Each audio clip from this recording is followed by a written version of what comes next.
It's 6 p.m. and I'll call the meeting to order. Call the roll. Copeland? Here. McCain? Here. Wertz? Here. Hyen? Here. Hyen? Here. Can you hear me? Mr. Hyen? Here. Okay, I'll come back to him. Johnson? Here. Rust? Here. Hanfelder? Here. Trent? Here. Mr. Hyen? There he is. Thank you. We'll have the Pledge of Allegiance.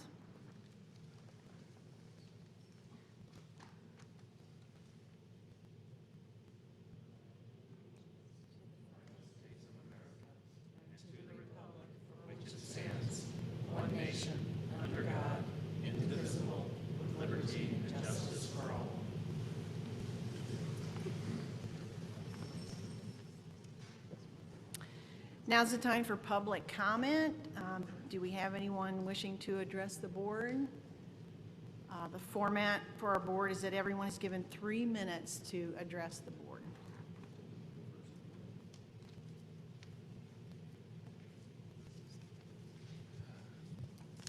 Thank you. Gerald Mosier here, faculty and citizen of the district. My remarks will start right now. I wonder, how do people respond to powers that might harm them? For example, dictators and tyrants unjustly seek to enforce their will on others and expect no resistance. Resistance is met typically with force or threat of harm to silence it. How do people subjected to such treatment respond? When power is absolute, it takes great acts of courage to resist, to speak truth to power. But if power is not absolute, but constrained by law and ethics, it still takes courage, but there is support for the resistance. One does not fight alone. To a tyrant, any resistance is deemed illegitimate and is explained away as due to agitators or disgruntled people, the idea being there is no truth in their resistance. Unwilling to listen to grievances or to counsel that suggests reasonable alternative actions, a tyrant typically doubles down on their own position, inflexible to the end. Now, no one in this room has absolute power over any other. There are laws, ethics, and human decency that serve as guide rails for our behavior toward one another. This is what democracy is about, where even leaders respect the law and ethics and will adjust when their ambitions run afoul of it. A true tyrant seeks to change the laws to suit himself. The people suffer as a result. How should people respond to this? We live in a time where our nation is vulnerable to this very threat, the threat of a dictatorship that places a cult of personality over respect for the law, ethics, and human decency. What we face here at Lewis and Clark is only a microcosm of this larger danger. How should people of good conscience respond to autocratic rule? The answer to this question lies in seeking redress, according to the law and ethics embedded in the structures that govern this institution, the guardrails in place to foster shared governance. That's what people do in these circumstances, and this has been done by the Lewis and Clark Faculty Association. And I ask, what is wrong with that? The answer to this question is clear. There is nothing wrong at all. There is only unwillingness to listen and reflect by the powers that be. No one has absolute power here. But you should own your actions and grant that those who raise issues about your trusteeship have a legal and ethical standing to do so. Courage is now needed on the part of everyone in this room. Courage on the part of employees to stand up to speak the truth. Courage on the part of trustees to listen and reflect and to pursue adjustments for the good of the institution. Without such courage, we all lose. Thank you.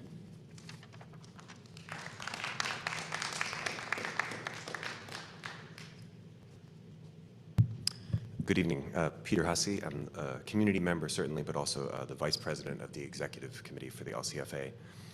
The Executive Committee met and reviewed FOIA documents in January and throughout February and January. We worked together to read and evaluate the data. The Executive Committee agreed to pursue action based on the information provided during the FOIA process, which raised grave concerns about transparency, broad overreach, and ethical behavior by specific members of the Board of Trustees. We acted on this information in a way that we felt was conducive to transparency and reasonable oversight by alerting governing bodies about our concerns and providing information in the public interest to the press. Specific complaints were submitted to Illinois Board of Higher Education, Higher Learning Commission, and the Illinois Community College Trustees Association in mid to late February. On Thursday, February 24th, HLC responded to LCFA's complaint, stating the following. Upon initial review of your complaint, HLC determined that the matter regarding Lewis and Clark Community College raises potential concerns regarding the institution's compliance with the criteria for accreditation. Due to these potential concerns, HLC will conduct a further review of the institution based on your complaint. HLC will forward your complaint to the institution for formal review and response. The institution will have 30 days to respond to the concerns in writing and provide appropriate supporting evidence. The college response is due on March 28th. Criterion being reviewed. Criterion 2.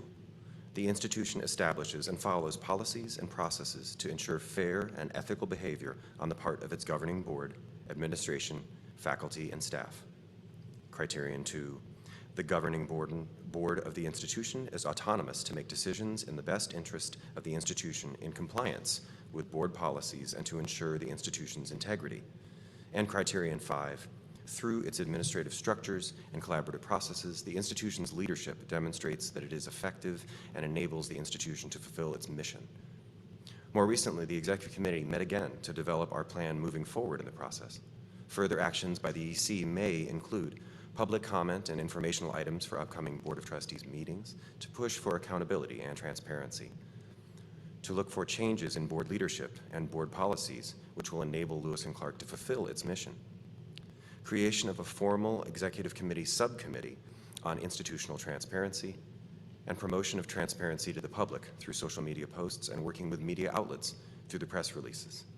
We hope that these actions and the process that follows will lead to the resolution of these issues.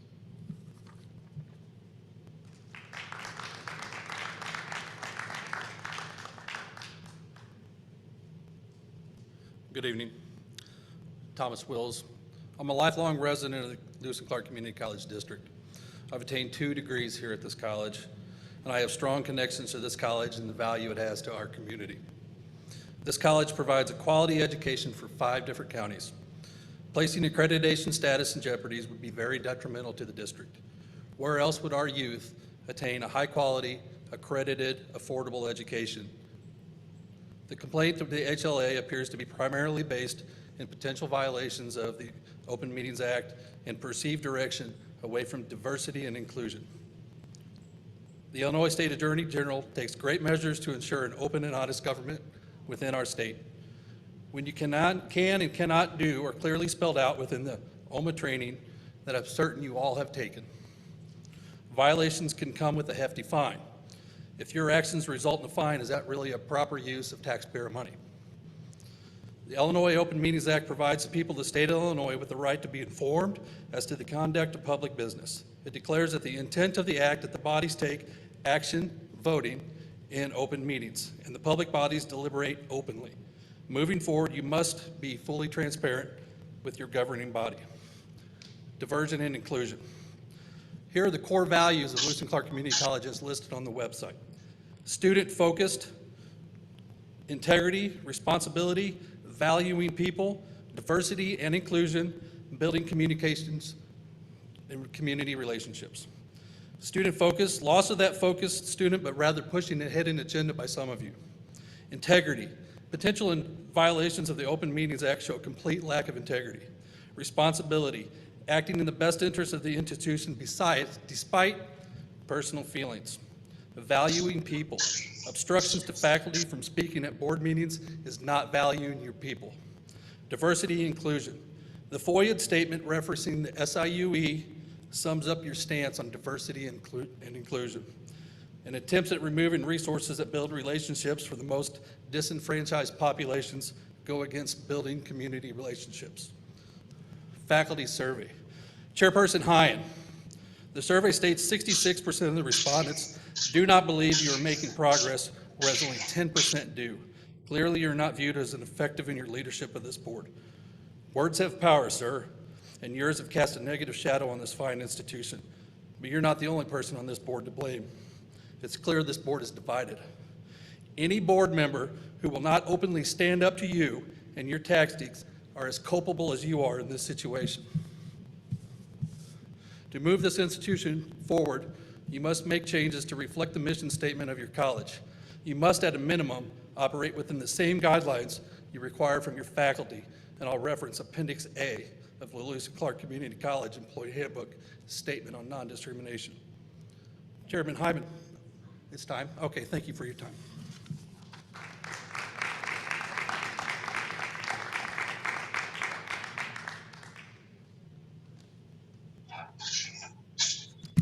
Good evening, everybody. My name is Jeffrey Schultz. I currently play soccer here at Lewis and Clark. I just want to say a few words. First off, I want to say my time here at Lewis and Clark has been great. Athletically and academically, I've not regretted once coming here. We're all on the same side here. We both want to improve Lewis and Clark in some shape or form. With that being said, it is inexcusable that any athlete who wants to get better here can't. Having to have a coach use the weight room is counterproductive. Every coach here preaches to get better on your own, but we can't do that here. Here, basketball players can't even shoot in their own gym without getting kicked out. It is lost that we are only here for 2 years, meaning we have to find another school after this. But how can we find another school when all these Division I, Division II, and Division III players can get better on their own time? All these athletes are faster, stronger, and better than us. But this school, they're handicapping their athletes. I get the safety reasons on wanting to have a coach here, but why can't a security guard look in and make sure we aren't taking any of the equipment and making sure we aren't doing anything we're not supposed to be doing?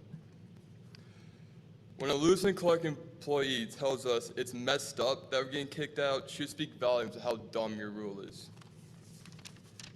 At the end of the day, we just want to keep playing the sport we love for as long as we can. I hope you can see our side and allow us to get better and live out our athletic dreams here for as long as we can. Thank you.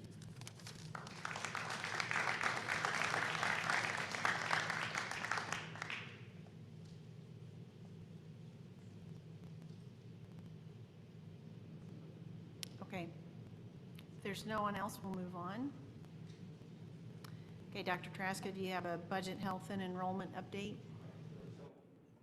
Yes, so we have a budget health update, and then the enrollment update will be led by Dr. Adams and Dr. Krieb. So I'll start with the budget update quickly, a couple of highlights here. Our local and state revenues continue to trend close to budget this year. Enrollment will be spoken about in a bit, but as we know, we shared this with the full team today, and it was reported to the full board several weeks ago that we identified a discrepancy in how we were reporting data internally, so we've cleaned that up, and we're now working toward investing in stronger systems and really working to be more and more transparent with what we're doing and what we're counting as enrollment. The good news there is we're working in a positive direction. We're moving in the right direction. Other revenues are averaging over $20,000 per month and are expected to end in the neighborhood of last year's revenue total. Indirect costs from grants continue to produce steady amounts of revenue. We're looking at that between December and this January. We're just over $57,000. As of total expenditures, and this is a part that we really do keep a close eye on, especially as we're coming out of the pandemic and as we're looking at getting back on track with normal operations, being more traffic on campus, more of our services and operations open. But we're still well below, as of now, our fiscal year 22 budgeted amount. Naturally, you know, when it comes to the enrollment piece, we projected to be doing a little bit better this year. We didn't, so that sort of projection Obviously, we're trending in the wrong direction there, but we're putting things in place to hopefully correct that in the not-so-near future. But as I think we all know, that's a very complicated part of this work. And so fortunately, we have a great team, and we're going to continue working to correct that. So we're moving in the right direction, Julie, and if there's any questions, I'd be happy to take those.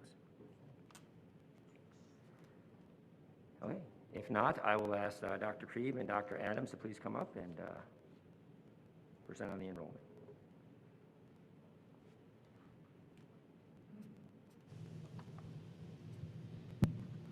Good evening. My name is Dennis Krieb. I'm the Director of Institutional Research and Library Services, so I do two things here. This spring marked the first time that institutional research handled enrollment reporting. There are two reports that were handled by enrollment services previously. One is the weekly enrollment report, which is an internal report, and the second is the 10th day report, which is our official report to the ICCB. It comes at the end, really, of the enrollment reporting time. So you're really talking around the fourth week of the semester is when we kind of lock in our 10th day reports. So there are two reports. First time I already handled these.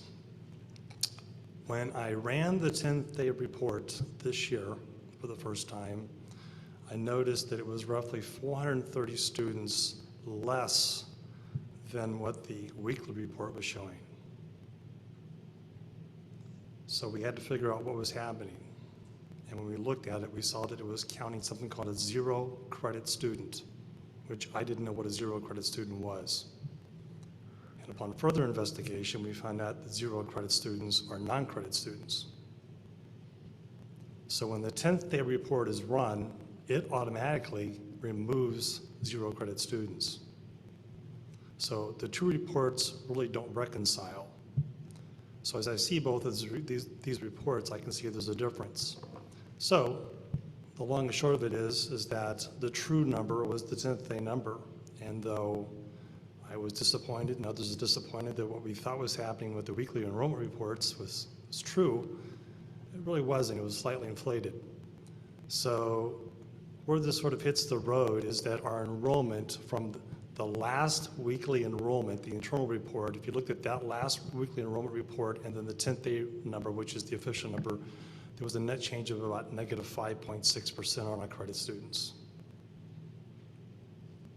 And again, we have an obligation to report the correct number, and we did, and to share that correct number. So that's what we discovered this year doing the weekly enrollment report and the 10th day report out of IR. Thank you, Dennis. Okay. Negative 5.6% on credit. Yep. So Dr. Adams is asking, so it went from, the proceeding was, if you were to look at the weekly enrollment report from the week before, it would have said negative 14.9% on credit students, and we landed at negative 20.5. Okay. Dennis, I've got a question. Did you go back, do we know how long this has been going on? Well, here's what's happening. These are two reports that aren't really in the same place. So if you wanted to reconcile these, you could look at the weekly enrollment report, and then you can go and look at the 10th day number that was reported to the ICCB. But the weekly enrollment report really kind of stops, and then the 10th day report is reported to the ICCB. So you really don't see them. You can, but they're not really in the same place. And I was working with them, and I could see them in the same place. I can tell you this. Last spring, and we probably didn't know this, if you were to look at the last weekly enrollment report, we were showing plus 3.9% on credit hours, plus 3.9. When the 10th day report was run the week after, we ended up at negative 24.6. So it was a greater drop significantly last year than this year. It's just nobody saw it. Right. So we didn't underreport, didn't overreport. It's just seeing two reports giving different numbers, and when you can see them together, you can see the difference. That's it. Thank you. Thank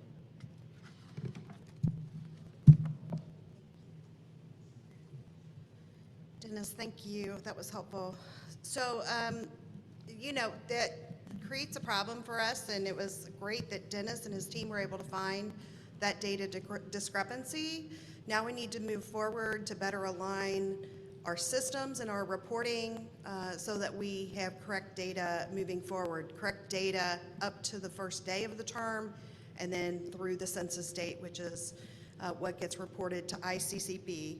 There was a question asked about how we compare to other institutions in the region, and we do not have spring data from ICCB yet to give to you because it's just in the process of being reported. But as soon as we get that, I'll share that. I do have fall data for you, just to give you a little bit of a comparison of, are we the only ones that, you know, have significant decreases in enrollment? Kaskaskia in fall reported headcount of 2282, which was a 5-year decline of 26.6% and a year-over-year decline of 18.1%. SWIC was 7213, which was down 18.5% on a 5-year trend, positive 4.4% year-over-year. So they were one of the few schools in the state that grew. Lincoln Land, 4841, negative 22.7% on a 5-year trend, negative 2.7% fall over fall. And Lewis and Clark reported 4125, which was a negative 41.1% over 5 years, with a negative 11.9% year over year for fall. So as we look at this data, we start to clean up kind of the process. We get better alignment into our reporting. You know, what has become apparent is we really need to work on the data stream. The data stream starts at the point that the student makes application to the institution, and it bleeds throughout the time that the student is in the student life cycle here at Lewis and Clark. And so we are developing ways that we can validate data earlier on in the data stream. We can make sure, and then Dennis and I will be working together and working with Ken and others to put together an enrollment report that gives us data that we need to see, but is very clear about the data that is being reported and how that's being reported. So I'll answer any questions if you have them. Make one comment. And one of the pieces that we're talking about that needs to happen is defining enrollment. We have non-credit enrollment, we have credit enrollment. Obviously, we're beginning to transition toward additional access points. So we want to be able to look at, okay, is there a positive trend in our BlendFlex area? Is there a positive trend in our CB area? Is there a positive trend in more of the traditional pathways? So there's a lot of work there that's going on. So not only sort of having a cleaner way to sort of measure and understand the data that we're looking at, but defining what enrollment is to us. If we're growing as an institution, do we not count certain enrollment, or do we do count certain enrollment? Because even if there's non-credit students, those students do generate revenue. There may be students that don't want to earn a credit credential. They simply want to come to college to, you know, gain professional advancement or et cetera. So I think defining those terms, and I think that was part of what we discovered and what Dennis really discovered, saying, hey, wait a minute, this doesn't look right. We should have had the definitions early on, but one of the changes that I think will help here is bringing the IR function into the enrollment management function to have stronger alignment so there's clear transparency, the systems are talking to one another, and we can move forward. So appreciate the efforts everyone's making. We have a journey ahead of us, but as I've said in email messages to the board and to our leadership team, I think we're moving in the right direction. It just takes time. I mean, we're not the only college across the country who's dealing with this, but I'm proud to say this, that we're one of a small percentage that's actually taking the bold steps forward with some innovative, non-traditional pathways, which I think will change the game for our students. So appreciate everyone's effort. Thank you, Dr. Kriep. Thank you, Dr. Adams.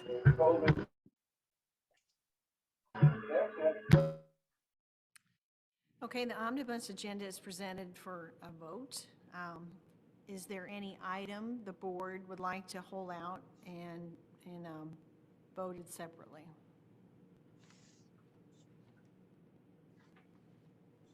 Okay, if not, then I will take a motion to approve the omnibus agenda. Motion. Okay, I have a first and second. Any discussion? Second.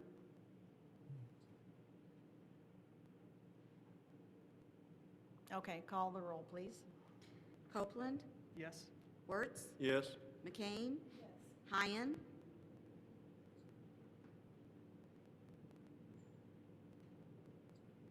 Yes. thank you, Johnson, Yes. Rust, Yes. Hanfelder, Yes. Trent. Yes. Okay, we'll move on to action items. Approval of grant or sponsored contract opportunities.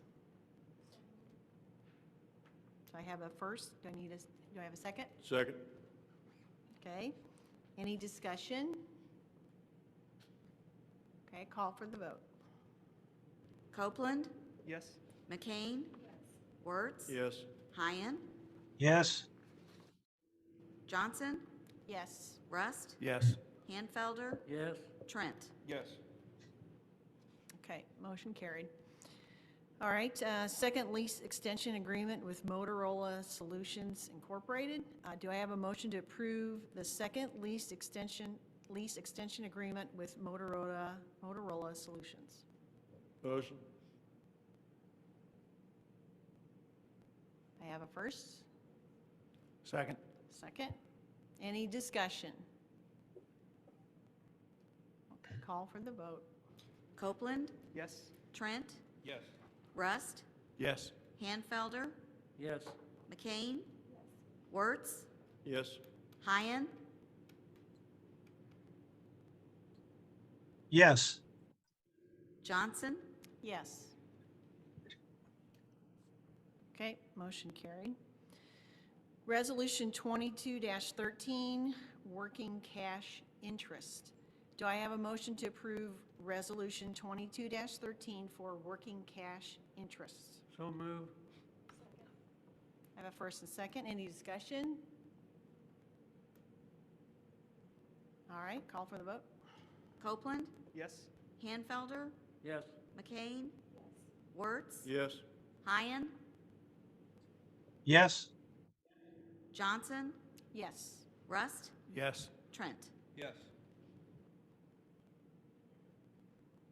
Okay, motion carried. Informational items.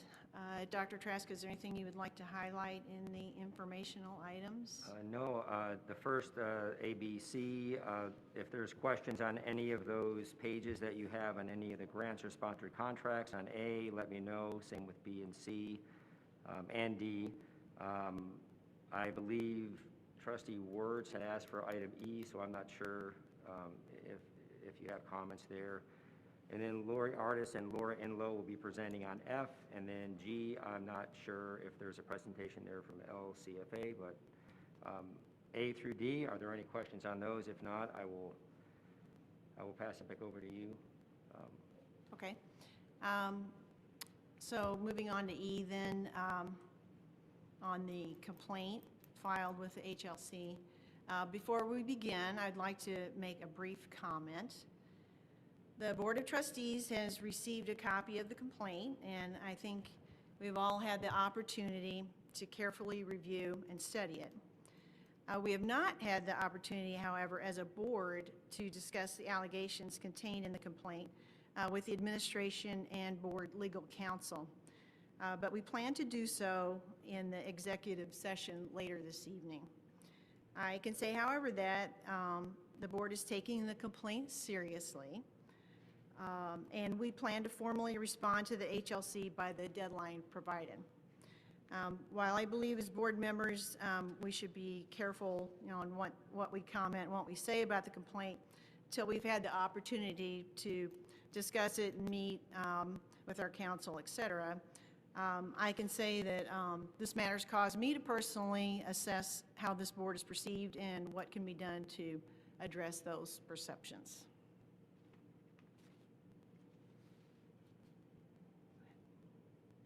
I agree that the board should take this very seriously. This is my third term as a board member, and it hurts me to see that this has come about. I think the board should take it very seriously, and I always felt that personal agendas and politics should never apply into a community college, and I hope that we can rectify this situation. This has always been a concern to me. I am not surprised by getting at this level because of how things, I have said on numerous occasions that I felt that we were operating separately, that there had been some spirit of the OMA not followed. Also the fact of micromanaging as being a very destructive method of operating a business or institution. So I have to go on record and say this because I have said it all along. It is not anything that is new to anyone that's here. I've been on this board for over 20 years. So I've seen the workings of this faculty and staff.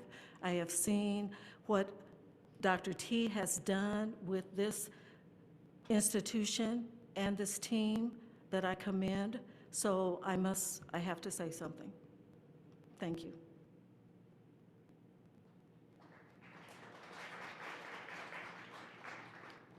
Okay, item F, brand and web refresh project update.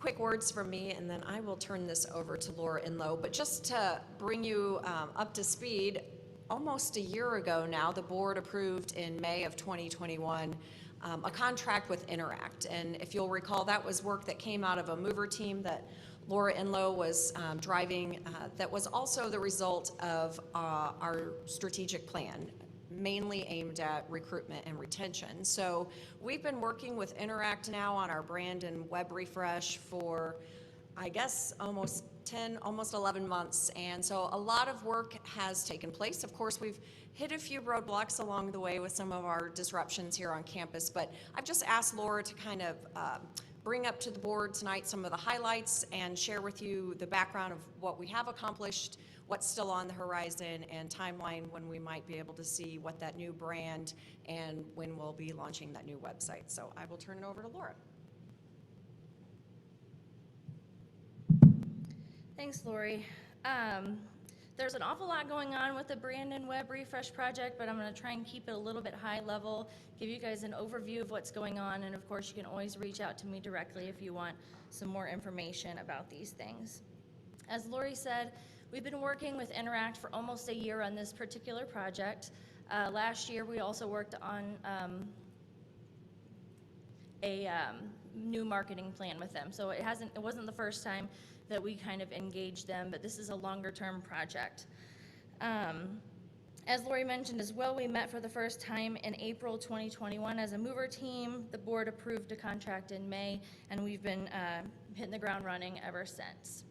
So here's just a summary of some of the activities that we've already accomplished, one being a marketing and communications audit.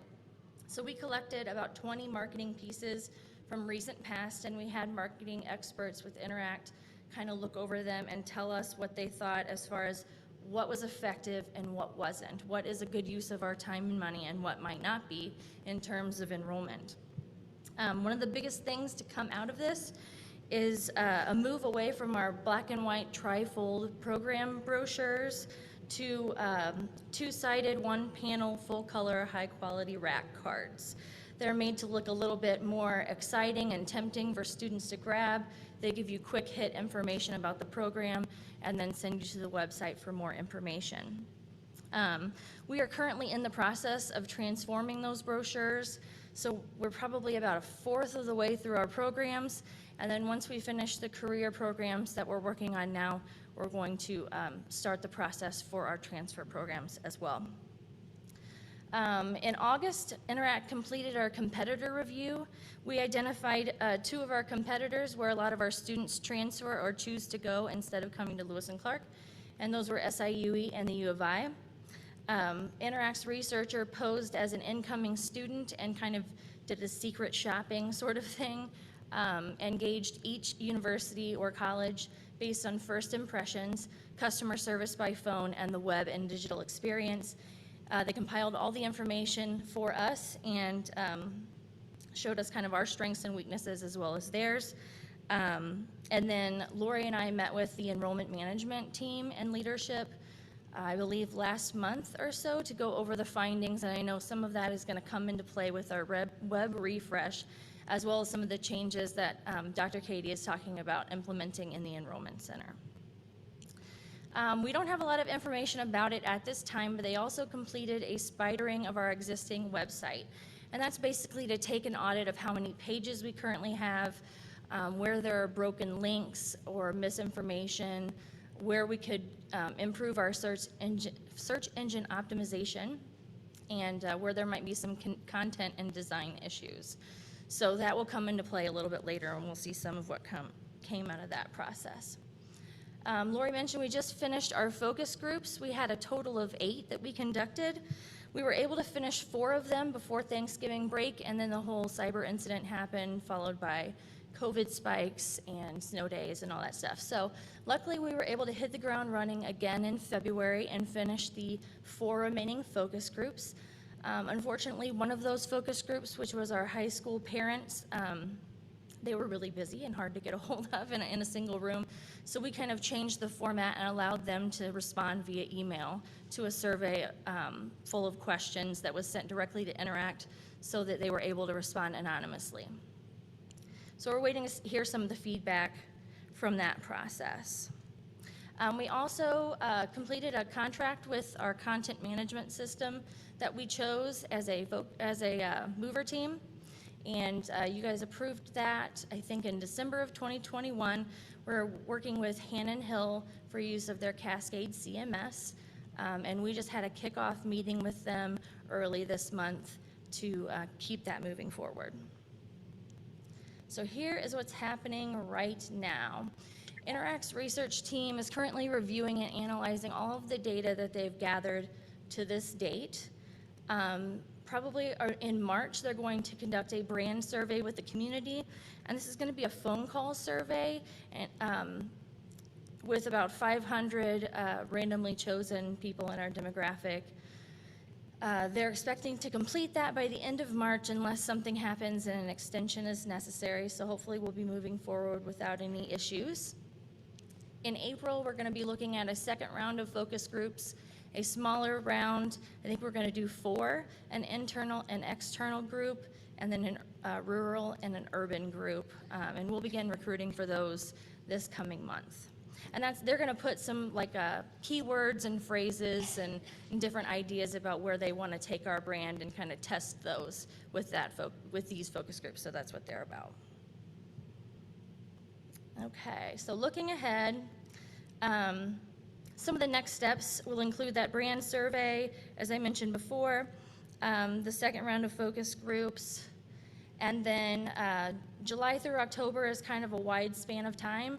And some of this might change, so I have a little calendar at the end to give you guys a better idea of what's coming up. But what will essentially be happening is they're going to get into the design and presentation of our brand. Once the brand is designed, they're going to create the graphical treatments for our website.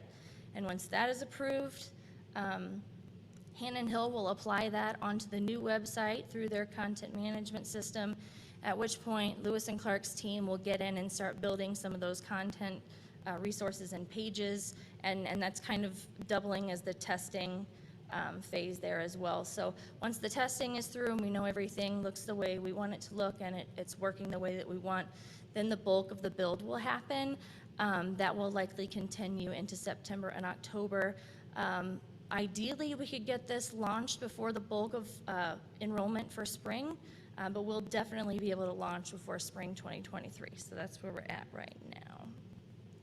Here's kind of an overview of all the things that I kind of just went over. A little broad timeline. As long as nothing comes up that's an unforeseen setback, this is where we should be. I did forget to mention in my notes that we'll do some training for IT and marketing and PR, the admins for the new content management system, sometime around June.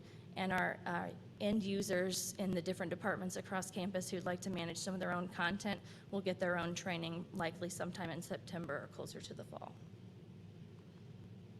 Do you guys have any questions? If I don't have the answer, I'll try to find it for you. Okay, thank you. I can't imagine there being any unforeseen circumstances. Come on. Okay, leadership team reports. Did I miss one? Oh, sorry. LCFA, yeah, sorry. Unintentional.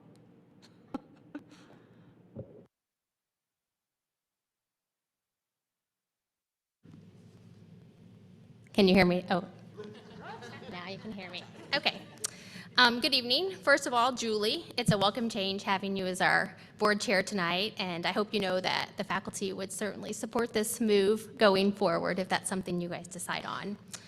My purpose for speaking tonight and having LCFA, our Lewis and Clark Faculty Association, on the agenda is twofold.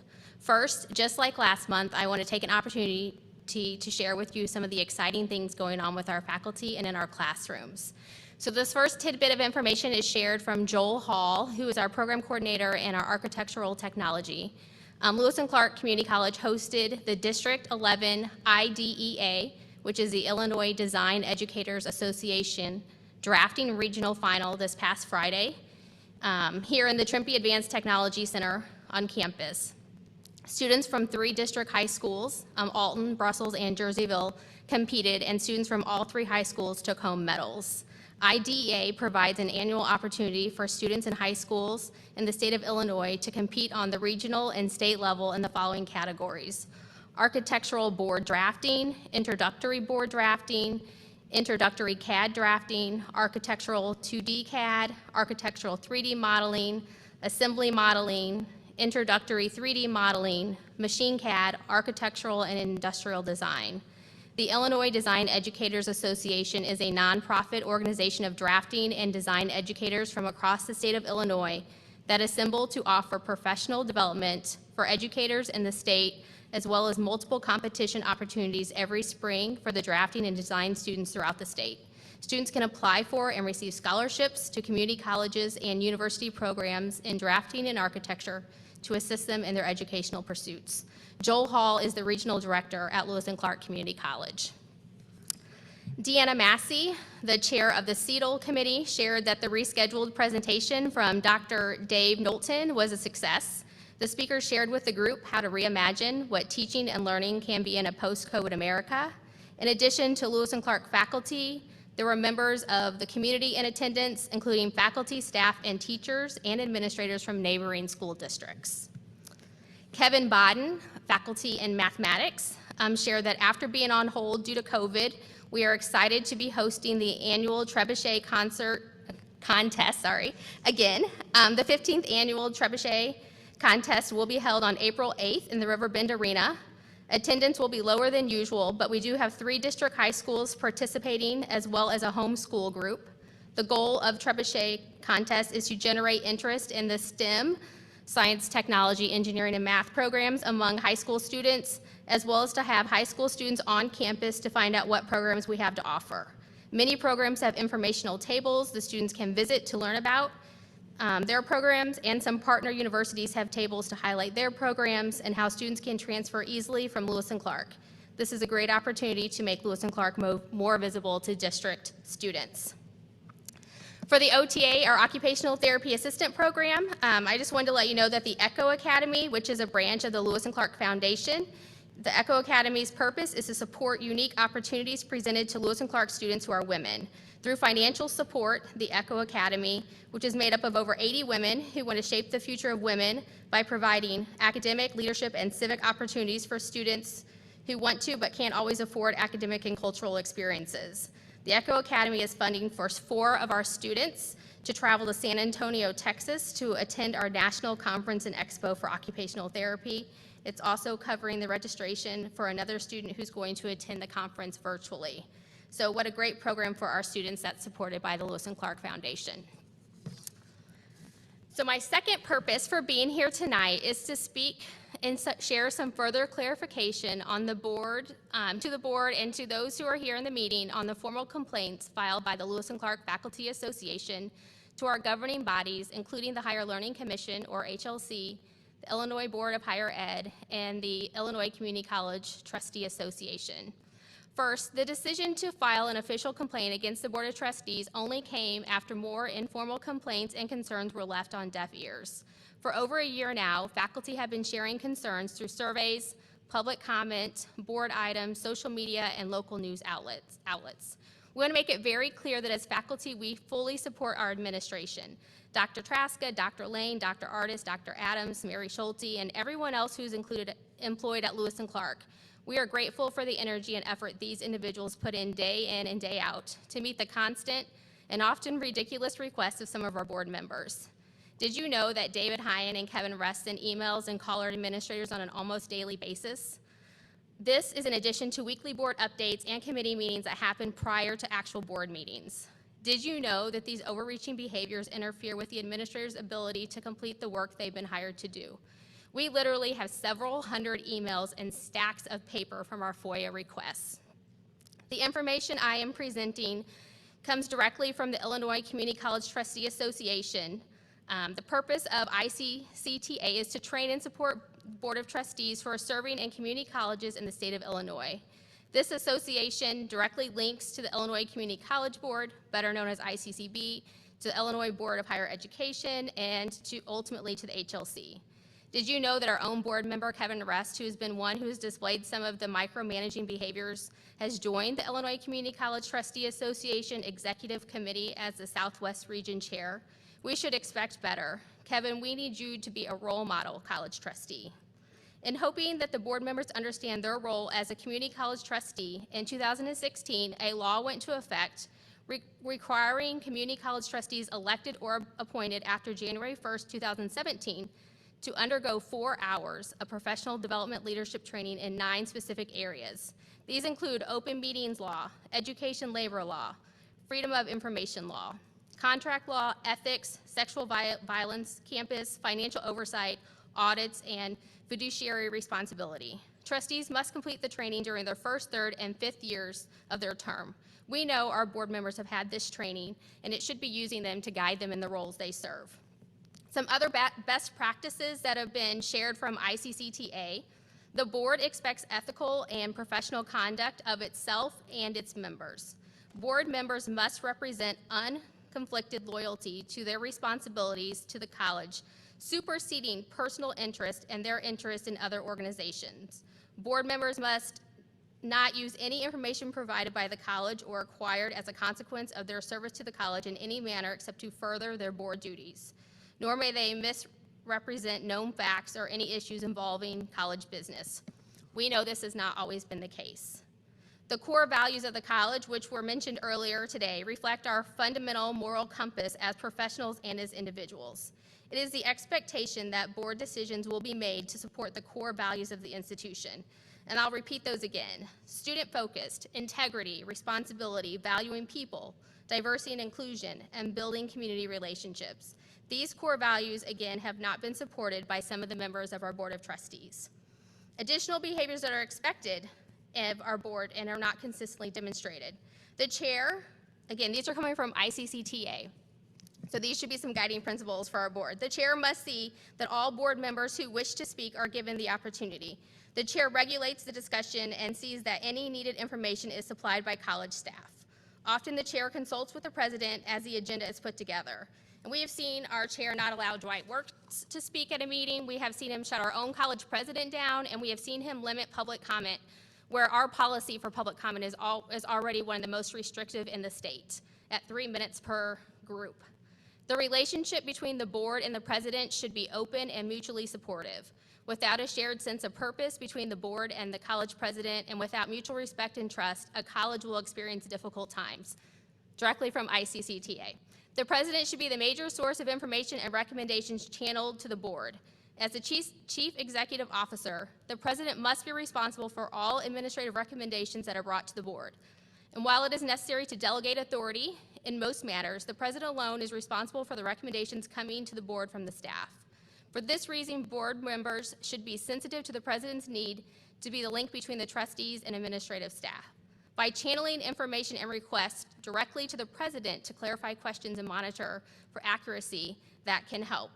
Currently, we have board members who are emailing everyone and anyone on campus with questions rather than channeling their communications through one person or even having maybe a board chair make those communications happen. ICCTA even states that in most instances, recommendations made by the president will be acceptable to the college board. Again, we don't always see that. Once policy decisions have been made, the administration has been directed to carry out those policies, and the president and other employees should expect support from the Board of Trustees. The presidency of an institution of higher education is a very difficult job. Demands are made on the president and our other administrators' time around the clock, and these decisions are constantly tested and challenged. This is why we need our president and our administrators to have strong support from the board, our Board of Trustees. We need you to support us and to trust that we're all in here to do what's best for Lewis and Clark. Did you know that boards succeed when they take a larger perspective and when day-to-day details are left to the staff, the administrators, and the president? Again, let's see this happen at Lewis and Clark. Did you know that students attend community college because they want a better chance in life? They want to improve themselves, and they believe that the community college is the best way to achieve their goals. Faculty work with you, the board, to help students reach their potential. As the core of the academic workforce, faculty serve both as role models and providers of knowledge. Of all the employees at the college, the faculty are most directly responsible for fulfilling our chief mission of empowering and educating students. This is why we felt it was an obligation to file this complaint. We serve a great purpose in fulfilling the mission of Lewis and Clark.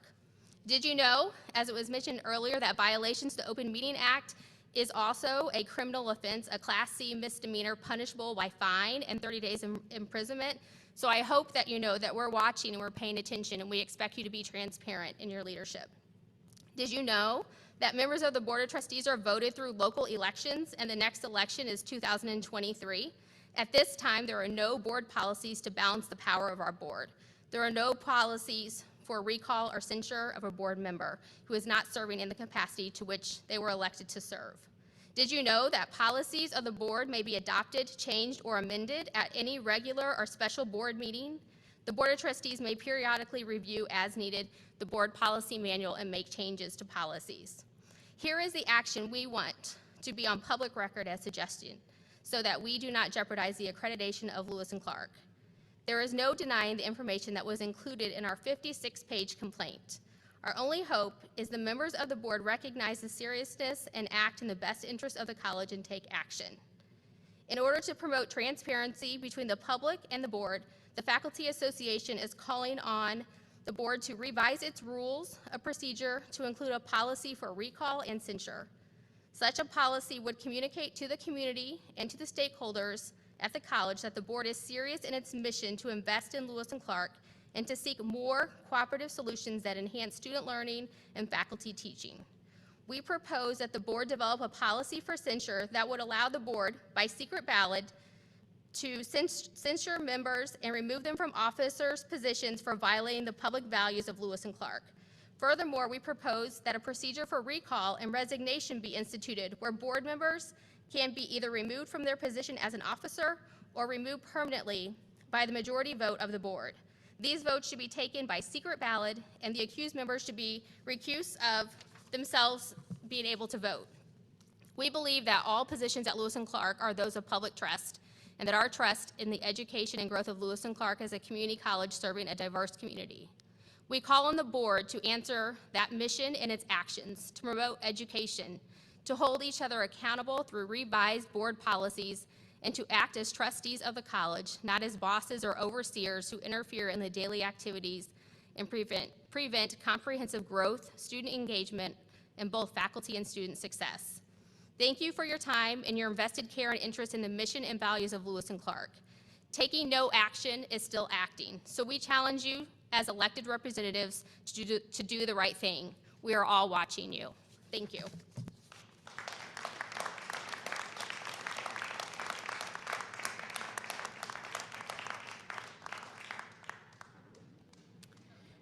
Okay, leadership team reports. Yes, so Hi there. there, everyone. I'll be very brief. I know Dr. Traska sent you a report on updates in many of our areas that you were able to read, so I'll just highlight those at a high level and then open it up for questions. So I think I've mentioned to you in the past that we've been conducting program reviews this spring. We're about to wrap those up. We have 2 more to go. And I want to thank the program reviewers publicly, as well as the audience members who come and listen attentively and ask questions. We're working on preparations for upcoming negotiations of the faculty contract. We're working again on relationships with high schools, and we're working with Dr. Adams on what is the new face of dual credit, what does that look like. Dr. Sundblad is working with high schools on a transitional English workshop to better align English courses to make sure students are college ready. We have been having some very interesting and robust conversations in our competency-based education CBE reorganization meetings. And in fact, today I want to give kudos to Jen Fuller, one of our English faculty, who was one of the 5 faculty who volunteered, their gen ed faculty, and said, I will pilot teaching competency-based education in my gen ed core courses. And that's, Dr. T said we were the first in the state to be doing CBE. I'm on a national CBE group, and I believe we're one of the few colleges who are doing gen ed core competency-based. So thank you to those faculty. Jen Fuller did a demo of her course today. And you might think, oh, she just took an online course and just opened all the assignments up so somebody can accelerate through. No, she totally reimagined this course. And I think she's going to be a role model for the rest of the faculty who are working on CBE. So I'm really excited about the future there. We're looking at the non-credit alignment with our CTE programs.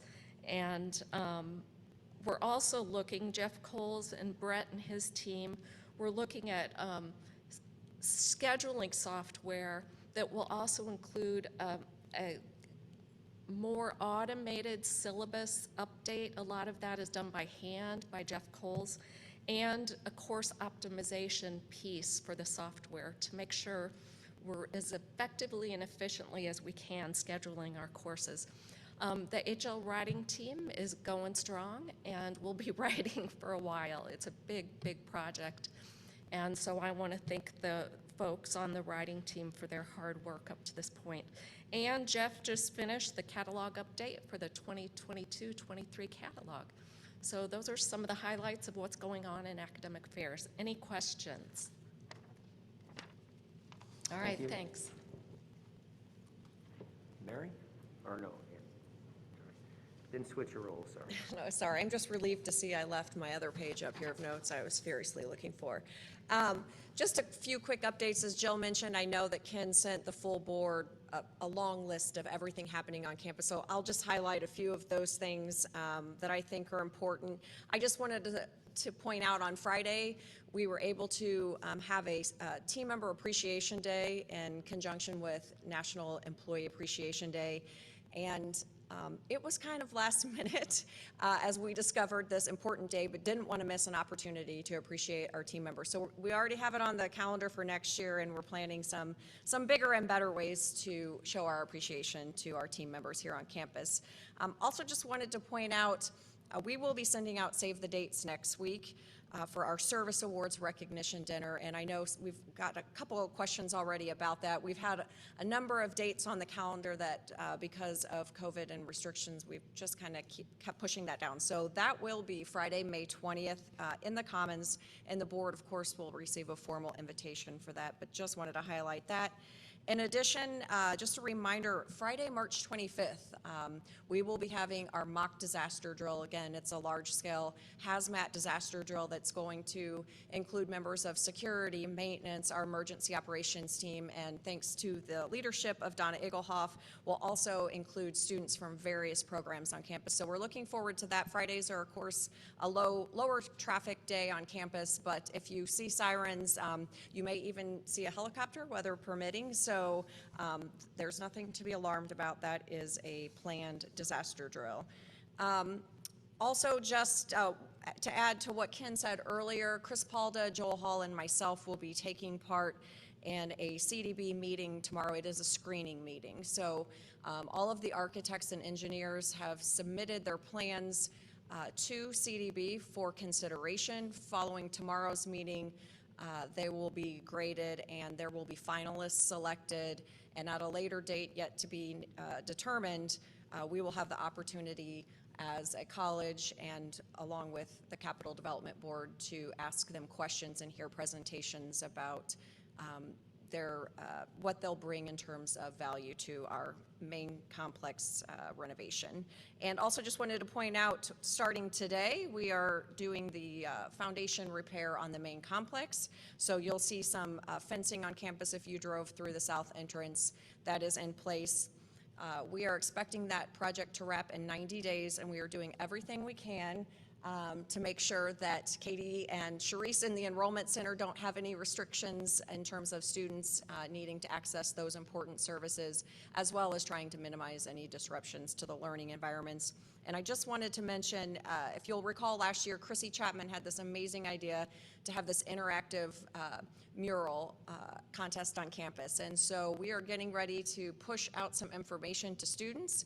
The idea being we'll refresh this mural on campus every year, giving us an opportunity to showcase our talented students' artwork and just having something new for folks who come to campus to interact with. And, I just wanted to point out, in addition to Laura's presentation, you should have all received, I asked her to add you to Trailblazer Times. There's so much information and so many activities and opportunities that are taking place on campus, and I just wanted the board to have some sort of understanding and knowledge of all of those activities that are taking place now that we are back in full force here on campus. So if you have any questions about any of those items, I'd be happy to address them. All right, thank you. I just want to say thanks for sending the Trailblazer news. Good evening. Just a few things from my area. Through the efforts of finance and financial aid, spring aid began transmitting to student accounts on February 23rd. As of early afternoon today, the college team has transmitted over $3.6 million in financial aid and third-party sponsorships for the 22 spring semester. From there, we'll disperse excess credit balances to students. And as of this morning, 1,115 of these disbursements were made, totaling over $1.1 million. This number includes about 140 payments representing the first round of HERF funding for this semester. And speaking of HERF, Stephanie Nadal, Manager of Grant Operations on the finance team, received a notification today that our Herp Award has been extended for a year. And this additional year provides for additional opportunities to invest in our online learning infrastructure, and that unfortunately we've learned a lot more about over the last few months, and of course to invest in campus safety around current and future pandemic protection. And at our November meeting, you may recall I gave a report from the Bursar's office centered around cleaning up paper, otherwise known in that report as crap. The Bursar's office has continued making headway on scanning old documents and reducing the amount of paper in their office. Since last November, they've identified 3 new document types for this type of storage, 2 of which have been fully reviewed and scanned, with great progress being made on the 3rd. Thousands of documents have been scanned, and many of those have been approved for destruction by the state.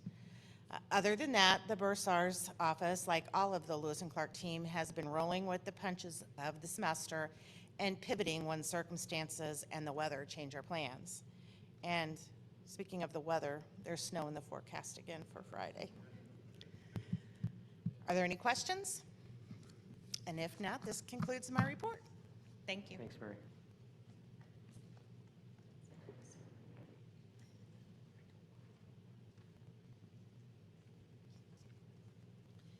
Good evening again.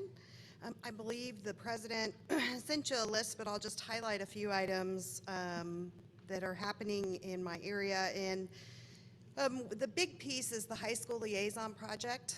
You've heard about that previously, and that is really an attempt to reimagine our relationships with our local high schools, to really be more of a value-added service to our high schools, to just bring more value in what we do. And so we've been able to kick that project off. Yvette McLemore, some of our CEC staff, Dr. Jackson have been instrumental in making that happen. And we're excited that we're going to have personnel actually embedded in the high schools for a dedicated day and time every week. Maybe it's every other week. It's up to the school to set the schedule. But we'll be helping them to provide more services to those high schools. So whether that's going into classes, whether that's bringing students to our campus, planning a trip to our campus, us taking programs out to their campus, all of those things. So we'll be working closely with the high schools. Another part of that project, as Dr. Lane mentioned, is really the education around dual credit. There's a thought process that more dual credit is better, and that's not always the case. As most of you are probably familiar, when you go to college, there's a specific general education core that you have to take. In the state of Illinois, that's 37 to 41 hours at a state school. And so if you take courses beyond that or outside of that, they might be helpful because they might be an elective credit, perhaps, if you negotiate that. Or if you're taking a CTE course, that wouldn't apply if you're going somewhere else. So anyway, so we are preparing letters. Every student that is in our dual credit programs in high schools in our district in this term will be receiving a letter explaining to them exactly how their course applies post-high school. And we'll continue to do that every term. So if the student takes a course every semester for 2-3 years, they'll have letters and they'll know exactly how those courses apply, and their parents will know that as well. They can share that with their parents. So we're excited about that, and I thank Yvette McLemore for her leadership on that. From there, just mark your calendars for commencement, May 18th at 6 o'clock. We're super excited. We're going to be outside again this year, and it's going to be super exciting. The other thing you may have heard in the news a week or so ago, Stanford soccer player Katie Meyer was in the news and was a suicide case.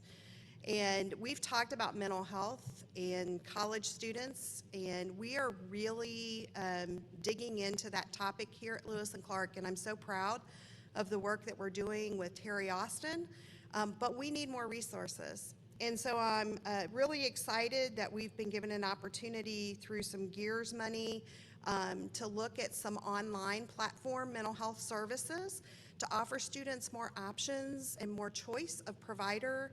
And so we'll be looking at doing that. We are also, under Dr. Hill's leadership, we are bringing to campus mental health first aid, which is kind of a train the trainer for campus personnel to have more knowledge, basic knowledge, to be able to identify indicators for student mental health concerns. And so we'll be bringing that to campus. I believe that starts actually this semester. So we're excited to do that. But mental health is such a huge issue for us, and we have seen just an exponential increase in demand for services. Our current counselor is seeing 5 to 7 students a day. Those are 50-minute sessions. She's skipping lunch, she's seeing students. Unfortunately, she's not available for crisis because she's typically booked up, and so we are just looking for ways to be able to provide that support that students might need throughout their time here, because as we all know, post-pandemic, it's okay not to be okay, and it's okay to ask for help. It's not a bad thing. So other than that, I think you've seen everything else from the president, but I will just simply say that this is Women's History Month, and happy International Women's Day to all the ladies in the room. And we have partnered with the Diversity Committee or Council, our Student Activities Division, so there'll be some programming around Women's History Month as well. Any questions? Just to quickly reiterate, we have one counselor, right? That One is mental health counselor for all of our students on campus. Is it often that she sees all the students that need them, that need her? I think she's in extreme demand at the moment. She is getting some contact after hours, before hours, via email, via texting. So there's a demand that we need more resources available. Thank you. Yes, sir. Anyone else? Thank you. Okay, so I'll try to wrap this up. So there's a statement that's kind of guided me for many, many years, and it goes like this: the future is now, it is just unevenly distributed. And I think as community colleges, as leaders in community colleges, as board of trustees, we are truly the great equalizers. We create opportunities for access. We really do meet students where they're at, no matter what it takes, sort of the non-negotiable of this work. So I applaud everyone for their efforts and their tenacity and their grit in helping move Lewis and Clark forward to a new level of respect, of access, and most importantly, of student success. So I want to thank everyone for that up front. Some good news, and Dr. Artis mentioned this, tomorrow is the initial sort of dive into assessing the architect and engineers for the main complex. We got word today that Monday at noon, Governor Pritzker will be on campus to make the formal announcement for Lewis and Clark. So we're very excited that this is moving forward in a positive way. And I do want to extend a special thank you to Senator Rochelle Crow for her tremendous effort and support in helping us get here. There were times where I would text her and say, hey, I need a little bit of a nudge. I've reached out to this person or that person, and I've heard from one, but could you help with this other one? So want to thank her, and of course, Amy Ellick for her tremendous efforts as well and support, Representative Ellick, and all the other legislators who really put a foot forward for Lewis and Clark. We're forever grateful because the main complex is really representative of our future.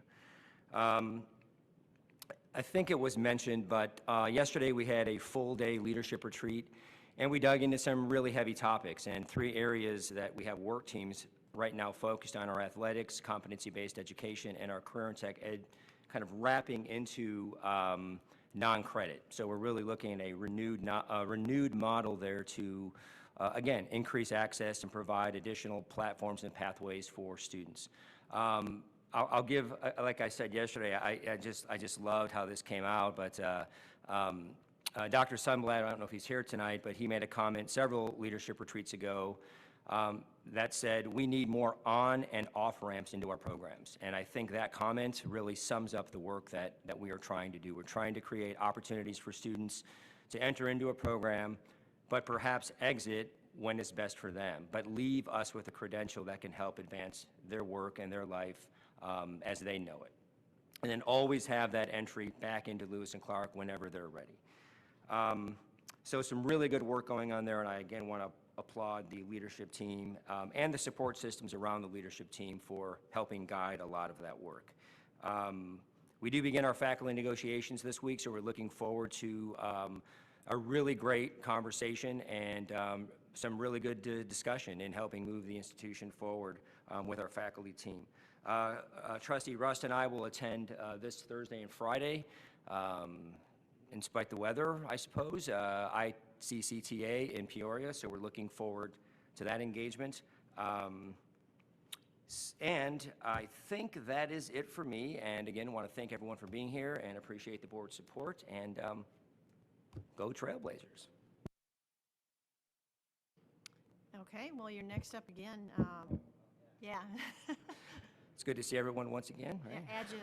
Adjunct faculty mover team. So the mover team that we developed probably middle of last year, this wasn't the express mover team that Gabe gave me some trouble on yesterday. We created an express mover team and it wasn't so, well, there was zero express to it. It took us some time.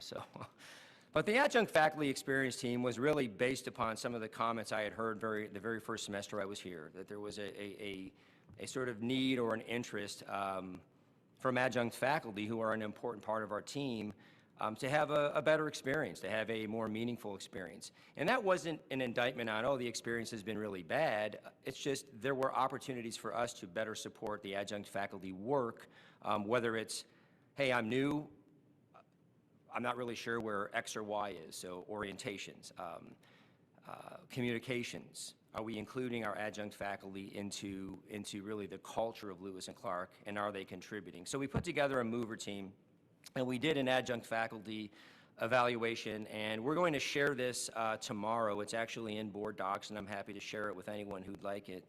But it really opened up our eyes a little bit to some of the vulnerabilities and some of the opportunities that our adjunct faculty are really looking at us as leadership to help with.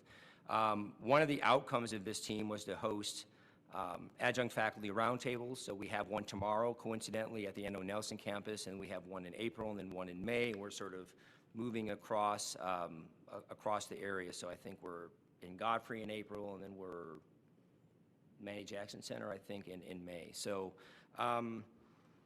just want to thank that team for their efforts and their work, and we're looking forward to really folding the adjunct faculty experience into the overall Trailblazer experience here in a more meaningful way, and just want to thank everyone for their hard work. I won't go through this because it's quite a bit, but there's a lot of really great feedback in here that really helped guide our discussion and some of the outcomes that we're looking to apply moving forward. So that's my update there. Thank you. How many adjuncts are on your mover team? We had, I think, 5 or 6 adjuncts. We had several leadership team members, a couple of non-faculty members, a couple of faculty members. So we had about 14 members on that team. So yeah, and it was across divisions. Some that had been adjuncts for quite a while, some that were relatively new. But we had some really good discussion, you know. So That express team was, established so long ago, I couldn't remember.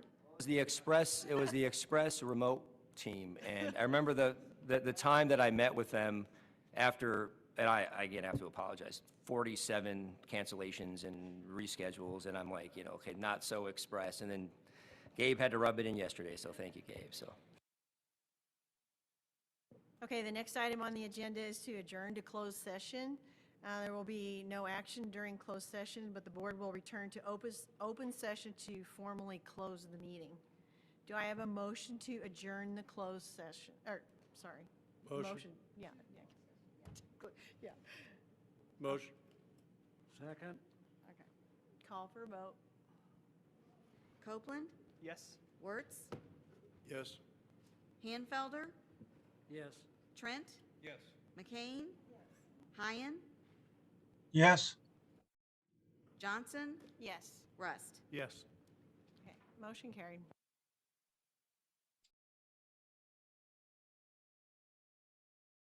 Here we are. Okay, so now do you need a roll call, or do we just stay meeting adjourned? We need a roll call and then adjourn meeting, so. So we need a roll call to open the session again. Yes. Go to open session. Yes, so just a second, I'm sorry, let me grab my. That's okay.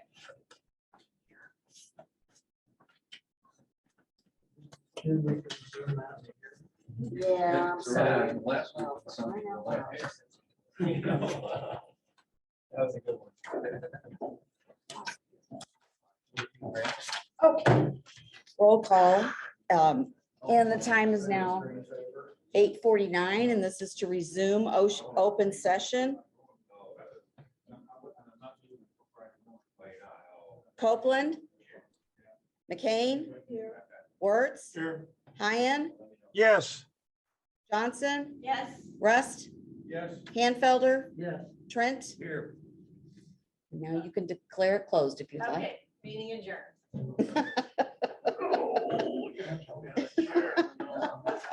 Good job. Friday, that's your, thank you, Chuck. Thank you.